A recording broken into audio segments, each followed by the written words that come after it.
मित्रों, मी तमाम पिंपरड्याच्या नागरिक बंधू भगिनींना कळवू इच्छितो की आज 4 डिसेंबर 2025 रोजी मी पंचायत समिती बांधकाम विभाग शहादा या ठिकाणी आलो आहे आणि आपल्या गावात जो काही भ्रष्टाचार झाला आहे त्या भ्रष्टाचाराच्या अहवालाची ही प्रत आणि या प्रत सोबत असलेले सर्व दस्तावेज जे आता आपण मागे सर्वांनी फोटो काढून मी शेअर केलेले होते ते सर्व दस्तावेज घेऊन आलो आहे आणि हे सर्व दस्तावेज घेऊन या कामाचा जो अहवाल आपल्या बाजूने आला आहे त्याच्यावर पुढील कारवाई नेमकी काय व्हावी, कोणाला निलंबित करण्यात यावं, की कोणी भ्रष्टाचार केला त्याच्यावर गुन्हे दाखल करण्यात यावे का, या संबंधाची सर्व चर्चा आणि सर्व प्रोसेस चालू आहे आपली.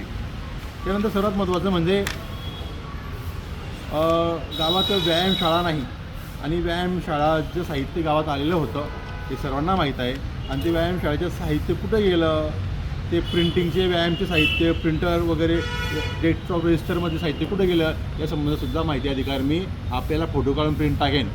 आणि अशा पद्धतीचं काम करत असताना भरपूरदा काही कालावधी लागू शकतो. शासनाचं काम आहे, निवडणुका होत्या मध्ये नगरपालिकेच्या आणि अशा वेळेस आम्ही ज्यावेळेस 3 नोव्हेंबर रोजी उपोषणाला बसलो होतो त्याच वेळेस मला संबंधित ग्रामसेवकांनी जे काही लेखी किरण भाऊंनी तुमच्या ग्रुपवर टाकलेली आहे आपल्या गावाच्या, ते सर्व मी लेखी किरण भाऊंना मीच पाठवलेली लेखी आहे. ती लेखी इथं उपस्थित आहे माझ्याकडे आणि आपण भ्रमित होऊ नये, आपण साथ द्यावी आणि लोकांनी ही साथ देऊन हा विषय सक्सेस होऊ नये यासाठी जो कोणी आपल्या समोर असे डॉक्युमेंट पाठवत असतील अशावर तुम्ही कोणत्याही प्रकारचा संशय व्यक्त करून बेभरोसे कारभार करू नये.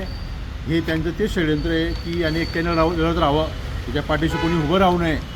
अशा पद्धतीचं काम काही मंडळी करीत आहेत.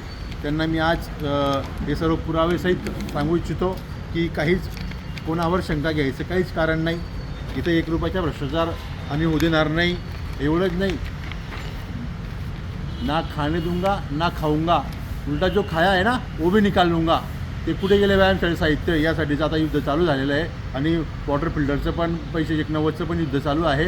आणि त्यानंतर गावात जे ब्लॉकचे आलेत ना ते 25-15मधून ब्लॉक फेवर ब्लॉक, तो एक फेवर ब्लॉक कुठं गायब आहे त्याची पण आपण चौकशी लावणार आहेत.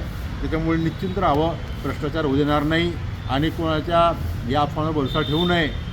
ना खाऊंगा ना खाने दूंगा, जो खाया है तुम्हारा व्यायामशाळेचं साहित्य वो भी निकाल लूँगा. जय हिंद, जय महाराष्ट्र.